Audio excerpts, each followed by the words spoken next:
Welcome to my channel. আমার চ্যানেলে তোমাদের স্বাগত জানাই। তো তোমরা যারা 2025-এ মাধ্যমিক দেবে, তোমাদের কিন্তু আর কিছুদিন পরে দ্বিতীয় পর্যায়ক্রমিক মূল্যায়ন।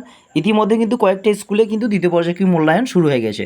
তো যাই হোক, আমি কিন্তু প্রত্যেকটি বিষয় তোমাদের 2, 3, 5 নম্বর এমনকি 8 নম্বরের যে প্রশ্ন ইতিহাসে আছে প্রত্যেকটা প্রশ্ন কিন্তু তোমাদের কাছে তুলে ধরেছি দ্বিতীয় পর্যায়ক্রমিক মূল্যায়নের জন্য। তো আজকে আলোচনা করব 1 নম্বরের এমসিকিউ এসিকিউ টেস্ট আকারে বংশগতি ও কয়েকটি সাধারণ জিনগত রোগ, যেটা জীবন বিজ্ঞানে। এই জীবন বিজ্ঞানের এই অধ্যায় থেকে সবচেয়ে গুরুত্বপূর্ণ যে প্রশ্নগুলো তোমাদের 1 নম্বরের জন্য দ্বিতীয় পর্যায়ক্রমিক মূল্যায়নে আসতে পারে, এবং এই প্রশ্নগুলোই কিন্তু তোমাদের টেস্ট ও ফাইনাল পরীক্ষার জন্য যথেষ্ট গুরুত্বপূর্ণ। সবচেয়ে গুরুত্বপূর্ণ বেছে বেছে যে প্রশ্নগুলো পরীক্ষায় আসতে পারে সেই প্রশ্নগুলোই তোমাদের কাছে আলোচনা করছি। চলো দেখা যাক এসিকিউ টেস্ট আকারে তোমাদের কাছে কিছু প্রশ্ন, দেখো কোনগুলোর উত্তর দিতে পারছো। প্রথম প্রশ্ন, থ্যালাসেমিয়া রোগীদের দেহে লোহার আধিক্য দেখা যায় কেন? পরবর্তী প্রশ্ন, নীল বর্ণান্ধতার জন্য দায়ী ক্রোমোজোম কোনটি? পরবর্তী প্রশ্ন, প্রোটোনোপিয়া ও ডিউটেরানোপিয়া কী?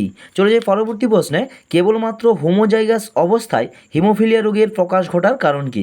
পরবর্তী গুরুত্বপূর্ণ প্রশ্ন, দেখো এগুলোর মধ্যে থেকে কতগুলো উত্তর দিতে পারছো। থ্যালাসেমিয়ার জন্য দায়ী জিন মানুষের কোন ধরনের ক্রোমোজোম বহন করে?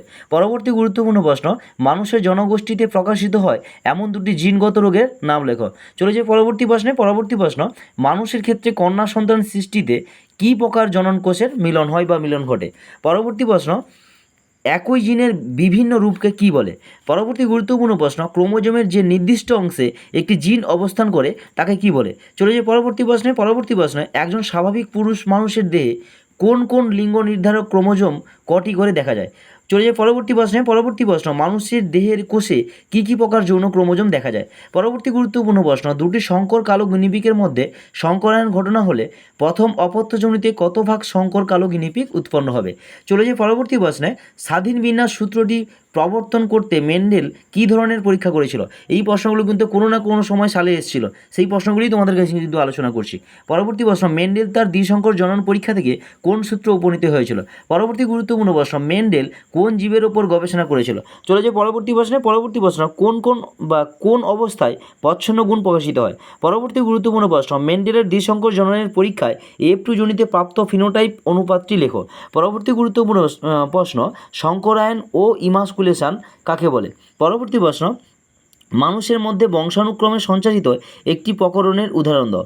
পরবর্তী গুরুত্বপূর্ণ প্রশ্ন, মেন্ডেলের বংশগতির পরীক্ষার জন্য তিনি মটর গাছের কত জোড়া বিপরীতধর্মী যুগ্ম বৈশিষ্ট্য নির্বাচন করেছিল? পরবর্তী গুরুত্বপূর্ণ প্রশ্ন, স্বাভাবিক পিতা ও বর্ণান্ধ মাতার স্বাভাবিক পুত্র সন্তান জন্মানোর সম্ভাবনা কত শতাংশ?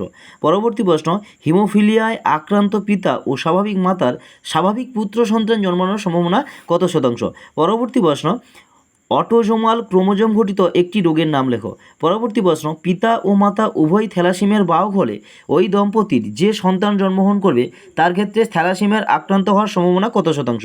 পরবর্তী প্রশ্ন, থ্যালাসেমিয়া রোগীদের দেহে যে ধাতু জমা হয় সেই ধাতুটির নাম কি? পরবর্তী প্রশ্ন, একজন স্বাভাবিক মহিলার ক্রোমোজোম সংখ্যা কত?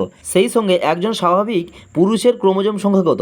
পরবর্তী প্রশ্ন, মেন্ডেলের এক সংকরের F2 জনুর ফিনোটাইপিক অনুপাতটি লেখো। পরবর্তী প্রশ্ন, একটি সংকর লম্বা মটর গাছের সঙ্গে একটি বিশুদ্ধ লম্বা মটর গাছের সংকরায়ন করা হলে F1 জনিতে লম্বা মটর গাছ পাওয়ার সম্ভাবনা কত শতাংশ? পরবর্তী প্রশ্ন, দুটি সংকর লম্বা মটর গাছের মধ্যে সংকরায়ন করানো হলে F1 জনিতে সংকর লম্বা মটর গাছ পাওয়া যাবে কত শতাংশ? পরবর্তী প্রশ্ন, মেন্ডেলের এক সংকর ক্রসের F2 জনুর জিনোটাইপিক অনুপাত কত? পরবর্তী প্রশ্ন, মটর গাছের ওপর প্রজনন পরীক্ষা ব্যবহার করে কোন বিজ্ঞানী বংশগত সূত্রটি আবিষ্কার করেন? পরবর্তী এই অধ্যায় থেকে অর্থাৎ বংশগতি ও কয়েকটি সাধারণ জিনগত রোগ থেকে আমার শেষ প্রশ্ন, বংশগতির একক কী?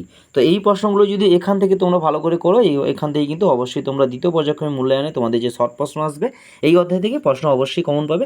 সেই সঙ্গে সঙ্গে তোমাদের টেস্ট ও ফাইনাল পরীক্ষায় কিন্তু এই প্রশ্নগুলো কিন্তু যথেষ্ট গুরুত্বপূর্ণ। যাই হোক, এইরকম ভিডিওগুলো পাওয়ার জন্য অবশ্যই চ্যানেলটিকে একটা লাইক করে সাবস্ক্রাইব করে দাও, যাতে পরবর্তী ভিডিওগুলো তোমরা পেতে পারো।